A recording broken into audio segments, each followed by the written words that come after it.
Dear students, today we will learn about elements of symmetry. Elements of symmetry का mean क्या होता है कि हमें ये देखना है कि सिमेट्री किस किस तरह से पॉसिबल होती है किसी भी मॉलिक्यूल के अंदर। ऑप्टिकल एक्टिव मॉलिक्यूल क्या होते हैं जो कि किरैल होनी चाहिए। Optical active molecule show stereo isomerism. Stereo isomerism जो होती है और वो भी कौन सी वाली, ऑप्टिकल आइसोमेरिज्म शो करेंगे। अब वो क्या होते हैं, किरैल होते हैं और ये एनेंशियोमेरिज्म भी एग्जिबिट करते हैं। अब व्हाट इज़ एनेंशियोमेरिज्म? एनेंशियोमेरिज्म का मीन ये होता है कि अगर कोई किरैल मॉलिक्यूल है और अगर ये इसका जो मिरर इमेज बने, वो मिरर इमेज अगर उसके ऊपर सुपर इम्पोजिबल नहीं हो ओरिजिनल मॉलिक्यूल के ऊपर, then these molecules are called as enantiomer. तो ये जो आइसोमर बनेंगे उन्हें हम बोलेंगे enantiomer, and this type of isomerism is known as enantiomerism. और इसी टाइप की आइसोमेरिज्म को हम बोलेंगे एनेंशियोमेरिज्म। किरैलिटी के बारे में आपको बताया था। किरैलिटी का मीन क्या होता है, अगर किसी मॉलिक्यूल के अंदर एसिमेट्रिकल कार्बन मौजूद है तो हम बोल देते हैं that molecule is a chiral molecule. और वो जो कार्बन होता है that carbon is known as chiral carbon. तो अब हम यहाँ देख लेते हैं सब, जैसे यहाँ आपको क्या बताया हुआ है, यहाँ फिगर दिखाए हुए हैं आपको। इस फिगर ए के अंदर ये दिखाया गया है जैसे जो हमारा राइट हैंड है और हमारा लेफ्ट हैंड होता है वो एक दूसरे के मिरर इमेज है, एक जैसे ही दिखाई देते हैं। बट ये मिरर इमेज तो है, बट इनका मिरर इमेज जो होता है वो क्या होता है, नॉन सुपर इम्पोजिबल है। नॉन सुपर इम्पोजिबल है। आप क्या करेंगे कि एक मिरर लीजिए और उसके आगे अपना राइट हैंड ले आओ चाहे लेफ्ट हैंड ले आओ, और फिर आप देखोगे उसका मिरर इमेज जो बनती है वो बनेगी तो उसी की जैसी। लेकिन अगर आप उस इमेज के ऊपर अपना हैंड को सुपर इम्पोज करना चाहे, यानी उसे अध्यारोपित उसे ढकना चाहे, तो आप क्या देखोगे, वो उसके ऊपर कवर नहीं होगा। कि जहाँ हमारी लिटिल फिंगर है वहाँ पे तो क्या आ जाएगा, उसका जो मिरर इमेज है का जो लिटिल फिंगर है उस पर हमारा ओरिजिनल जो हमारा हैंड है उसका थंब आ जाएगा। तो इस तरह से मिरर इमेज एक जैसा बनेगा बट सुपर इम्पोजिबल होती है। तो इसे हम बोल देते हैं कि non super imposable mirror image. और यही एक कंडीशन होती है एनेंशियोमेरिज्म में शो करने के लिए। एनेंशियोमर्स वही होते हैं कि जो जिनकी मिरर इमेज क्या होते हैं, किरैल मॉलिक्यूल्स होंगे और इनकी जो मिरर इमेज होगी वो नॉन सुपर इम्पोजिबल हो जाएगी। अब ये हमें जो हमें बी यहाँ दिखाया हुआ है ये क्या है, किरैल कार्बन है आपका, जिसमें बॉल एंड स्टिक मॉडल के थ्रू इसे दिखाया गया है। इस किरैल कार्बन की टेट्रावेलेंट किरैल कार्बन जो है इसका भी अगर हम मिरर इमेज देखते हैं तो हम क्या देखते हैं, इसका मिरर इमेज को अगर हम उठा के इसके ओरिजिनल मॉलिक्यूल के ऊपर लेके आते हैं, मतलब इस ओरिजिनल मॉलिक्यूल को अगर आप सपोज करो इसके ऊपर लेके जाते हैं तो ये क्या हो जाता है कि ये इसे सुपर इम्पोज नहीं करेगी। जहाँ पे ये ग्रीन और येलो स्टिक्स वाला आपको दिख रहे हैं, जो एटम्स दिख रहे हैं एक दूसरे के आमने सामने ही हैं, अगर हम इसे उठा के इधर ले जाएंगे तो ये उसे सुपर इम्पोज नहीं कर पाएगी। और यही हमारी कहलाती कंडीशन किसकी, एनेंशियोमेरिज्म की।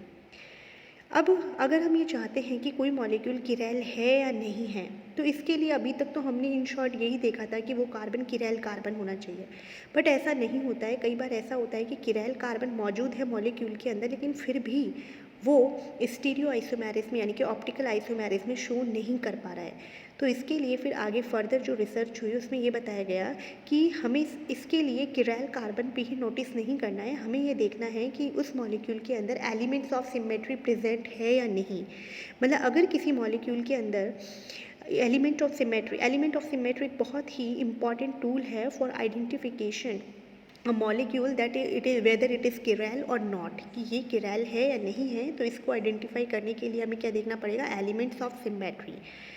The necessary condition for optically active molecule to be chiral is that the molecule should not possess any kind of symmetry elements. अब optically active molecule की जो definition है वो यहाँ change हो गई है। पहले तो क्या थी optically active molecule के लिए कि in this molecule कार्बन, जो भी कार्बन है वो क्या होना चाहिए, should be किरैल कार्बन होना चाहिए।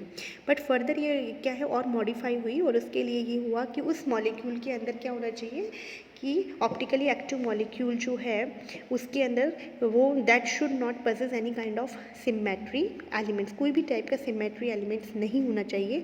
अब एलिमेंट्स ऑफ सिमेट्री जो है उन्हें जनरली क्लासिफाइड किया गया 4 टाइप से। फर्स्ट है simple axis of symmetry, Cn से हम इसे डिनोट करते हैं। सेकंड है प्लेन ऑफ सिमेट्री जिसे हम सिग्मा से डिनोट करते हैं। एक है सेंटर ऑफ सिमेट्री Ci और एक है alternating axis of symmetry Sn। तो सबसे फर्स्ट आता है हमारे पास simple axis of symmetry. Simple axis of symmetry का मीन क्या होता है, देखिए, one a rotation of 360 degree upon n यहाँ पे कोई भी एक इंटीजर हो सकता है, like is 1 2 3 etcetera, around the axis of a molecule or object is applied, the rotated form thus obtained is non-differentiable from the original, then the molecule and object is known to have a simple axis of symmetry and it is represented by Cn। इसमें ये है कि अगर कोई molecule है उसके अंदर कोई एक ऐसा एक्सिस है जिस एक्सिस के अराउंड अगर हम उस मॉलिक्यूल को रोटेट करते हैं, अब रोटेट भी कैसे करेंगे, रोटेट हम कर सकते हैं जैसे 360/1 किया तो इसका मतलब 360 डिग्री, 360/2 किया तो यानी 180 डिग्री, 360/3 किया तो 120 डिग्री। तो इसी तरह से आप देख सकते हो, तो उसे हम इस तरह से रोटेट कर रहे हैं, तो हम उसे किसी भी एंगल से रोटेट कर सकते हैं। ये हमें मॉलिक्यूल को देख के ही पता लगेगा कि फिर वो उसे जब हमने रोटेट किया तो रोटेट करने के बाद उसके जो दूसरी एक नई फॉर्म बनेगी ऑब्जेक्ट की, उस मॉलिक्यूल की एक नई फॉर्म बनती है और वो फॉर्म जो होती है वो बिल्कुल ओरिजिनल मॉलिक्यूल जैसी अगर लगे, बिल्कुल नॉन डिफरेंशिएबल हो, यानी कि हम दोनों को एक दूसरे से डिफरेंशिएट नहीं कर पाए, तो हम बोलते हैं कि इस मॉलिक्यूल के अंदर एक्सिस ऑफ सिमेट्री पाई जा रही है।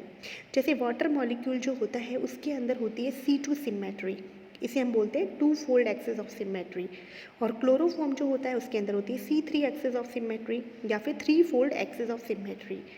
तो यहाँ वाटर है आपका, वाटर के अंदर ये एक्सिस दिखाया हुआ है, इस एक्सिस के अलोंग अगर हम इसे 180 डिग्री पे घुमा देते हैं तो हम क्या देखते हैं, ये हाइड्रोजन तो चला जाता है उधर की तरफ, उस वाले हाइड्रोजन की तरफ, और सेकेंड हाइड्रोजन फर्स्ट हाइड्रोजन की तरफ आ जाता है, और बिल्कुल अब जो हमारे पास मॉलिक्यूल बनेगा वो बिल्कुल फर्स्ट मॉलिक्यूल ओरिजिनल मॉलिक्यूल के बिल्कुल इक्विवेलेंट होगा, बिल्कुल आइडेंटिकल होगा, और हम उसे डिफ्रेंशिएट नहीं कर पाएंगे। तो हम कह देंगे कि इसके अंदर वाटर मॉलिक्यूल जो होता है उसके अंदर सेंटर ऑफ सिमेट्री पाई जा रही है, और कौन सी है, C2 एक्सिस ऑफ सिमेट्री पाई जा रही है, C2 एक्सिस ऑफ सिमेट्री इसमें पाई जा रही है। इसी तरह से क्लोरोफॉर्म है, क्लोरोफॉर्म में ये एक्सिस दिखाया हुआ है इसमें जो हाइड्रोजन के अलोंग है। अब इसके अलोंग अगर हम 120 डिग्री से इसे रोटेट करते हैं तो हमें बिल्कुल ओरिजिनल मॉलिक्यूल मिलता है, जो मॉलिक्यूल मिलेगा बिल्कुल ओरिजिनल मॉलिक्यूल की तरह मिलेगा, और उसे हम डिफ्रेंशिएट नहीं कर पाएंगे।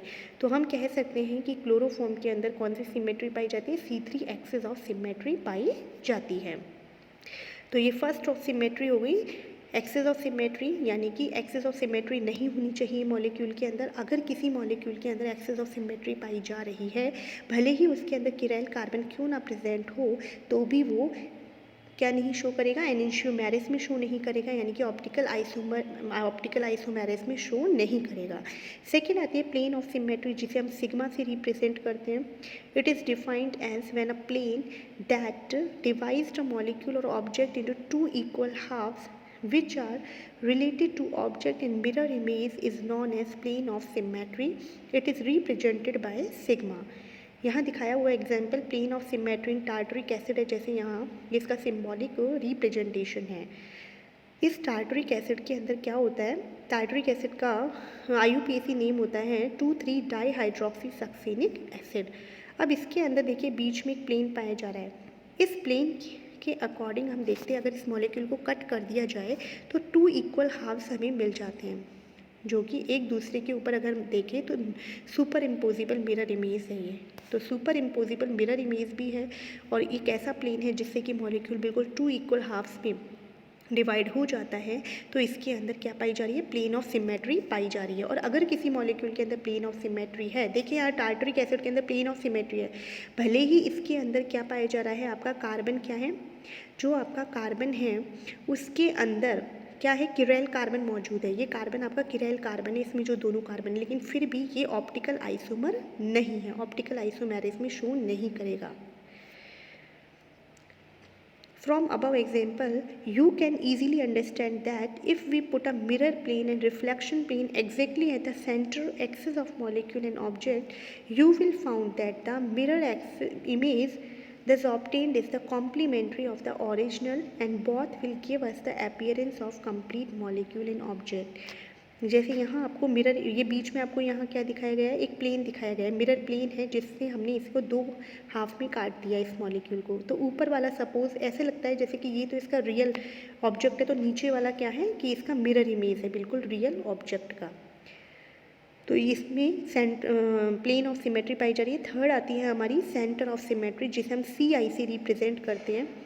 CI का इसमें क्या होता है कि a molecule has a centre of symmetry when for any atom in the molecule an identical atom exists diametrically and diagonally opposite to this center and at equal distance from it। देखिए centre of symmetry का mean ये है कि किसी molecule के अंदर इस तरह से हो कि बीच में जैसे जो सेंटर है उससे अगर हम एक डायगोनल खींचे, डायगोनल यानी क्या होता है विकर्ण, तो इससे जितने सेम डिस्टेंस पे, जैसे यहाँ देखिए क्लोरीन अगर जैसे ऊपर है सेम डिस्टेंस पे जितनी क्लोरीन आ रही है उतनी ही नेक्स्ट साइड पे क्लोरीन दूसरी पाई जा रही है।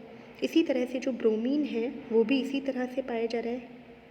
अगर हम बीच में सेंटर से डायगोनल खींचते हैं तो हमें इस तरह से पाया जाएगा कि ब्रोमीन जैसे यहाँ नीचे वाली ब्रोमीन और ऊपर वाली जो ब्रोमीन है, फोर्थ कार्बन और फर्स्ट एंड थर्ड कार्बन पे जो ब्रोमीन है वो इक्वल डिस्टेंस पे है डायगोनल से। तो इसके अंदर क्या पाई जा रही है, सेंटर ऑफ सिमेट्री पाई जा रही है। फ्रॉम अबव एग्जाम्पल, तो आपका जो 1,3 डाइक्लोरो 2,4 डाइब्रोमोसाइक्लोब्यूटेन होगा उसके अंदर क्या पाई जाएगी, सेंटर ऑफ सिमेट्री पाई जाएगी। From above example you may understand that all the identical atoms are situated diagonally and at equal distance from the centre, this is called centre of symmetry. कैसे आप इसे अंडरस्टैंड कर सकते हो कि जो आइडेंटिकल एटम जो होते हैं वो डायगोनली क्या है, सिचुएटेड है और इक्वल डिस्टेंस पे, सेंटर से इक्वल डिस्टेंस पे है, तो इसे हम बोल देंगे कि इसके अंदर सेंटर ऑफ सिमेट्री CI पाई जा रही है। अब फोर्थ आती है हमारी symmetry, element of symmetry fourth है हमारा ऑल्टरनेटिंग एक्सिस ऑफ सिमेट्री, जिसे हम SN से रिप्रेजेंट करते हैं। An alternate axis of symmetry is defined as when a molecule is rotated by 360 degree upon n degrees about its axis and then a reflection plane is placed exactly perpendicular to the axis and the reflection of the molecule thus obtained is identical to the original, it is represented by SN। आप एक तरह से मान सकते हो कि alternating axis of symmetry जो होती है उसके लिए हमें दो सिमेट्री यानी कि दो एलिमेंट ऑफ सिमेट्री को हम का कंबाइंड फॉर्म है। यानी एक तो इसके अंदर क्या हो जाएगी, एक्सिस ऑफ सिमेट्री है। पहले तो आप मॉलिक्यूल में क्या करोगे, एक्सिस ऑफ सिमेट्री अप्लाई करोगे, 360 डिग्री अपॉन n डिग्री से आपने पहले से रोटेट किया, फिर रोटेट किया आपने और फिर आपने देखा वही मॉलिक्यूल आपके पास आ जाता है। फिर उसके बाद आपने क्या किया, उसके अंदर एक ऐसा रिफ्लेक्शन प्लेन यानी plane of symmetry, axis of symmetry, first हम एक्सिस ऑफ सिमेट्री फॉलो करेंगे, उसके अंदर एक्सिस ऑफ सिमेट्री अप्लाई करने के बाद नेक्स्ट जो सिमेट्री होगी वो होगी प्लेन ऑफ सिमेट्री अप्लाई करने के बाद हम ये देखते हैं और reflection plane is placed exactly at perpendicular to the axis, और वो जो हम रिफ्लेक्शन प्लेन उसमें डालेंगे वो प्लेन भी कैसा होगा, जो हमारा जो एक्सिस है बिल्कुल उस एक्सिस के परपेंडिकुलर हमें प्लेन रिफ्लेक्शन प्लेन लगाना पड़ेगा। और फिर हम देखेंगे कि रिफ्लेक्शन ऑफ मॉलिक्यूल जो हमें मिलता है वो बिल्कुल identical to the original molecule होगा और हम कह देंगे कि इसके अंदर ऑल्टरनेटिंग एक्सिस ऑफ सिमेट्री पाई जा रही है। जैसे फॉर हम इसे एग्जाम्पल से समझते हैं, जैसे एग्जाम्पल हमें दिया है 1,3 डाइक्लोरो 2,4 डाइब्रोमोसाइक्लोब्यूटेन, इसके अंदर 2 fold alternating axis of symmetry भी पाई जा रही है। एक तो आपने इसके अंदर क्या देखी थी, सेंटर ऑफ सिमेट्री पाई जा रही है। सेंटर ऑफ सिमेट्री आपने देखा था डायगोनल पे अगर दो इक्वल एलिमेंट्स पाए जा रहे हैं, डायगोनली ही अरेंज्ड है यहाँ पे क्लोरीन क्लोरीन और ब्रोमीन ब्रोमीन, तो फिर आप देखोगे सेंटर से जितना डिस्टेंस पे आपका एक मॉलिक्यूल एक एटम है, दूसरा ही एटम जो होता है सिमिलर एटम उतनी ही डिस्टेंस में होना चाहिए। तो इसके अंदर आपको 2 टाइप की सिमेट्री पाई जाती है, एक इसके अंदर सेंटर ऑफ सिमेट्री और साथ में SN भी बोला जा रहा है कि इसके अंदर ऑल्टरनेटिंग एक्सिस ऑफ सिमेट्री भी प्रेजेंट होगी। कैसे, तो सबसे पहले काम हमने वही किया है कि इसके अंदर एक्सिस ऑफ सिमेट्री हमें अप्लाई करनी है, यानी कि हमने इसमें 180 डिग्री से रोटेट किया। 180 डिग्री से अगर आप इसे रोटेट करते हैं मॉलिक्यूल को, इस एक्सिस के यहाँ दिखाया हुआ है किस एक्सिस के अलोंग हमने इसे रोटेट किया है, हमने इस बीच वाला एक्सिस जो है यहाँ से प्लेन के जो परपेंडिकुलर है उस एक्सिस के अलोंग हमने इसे 180 डिग्री पे रोटेट किया है। तो 180 डिग्री पे रोटेट करने पे क्या हो जाता है कि इनकी पोजीशन चेंज हो जाएगी। अब जो ब्रोमीन नीचे था वो ब्रोमीन ऊपर आ जाएगा और जो ब्रोमीन ऊपर था वो नीचे चला जाएगा, तो इस तरह से पूरी पोजीशन जो है वो चेंज हो जाएगी।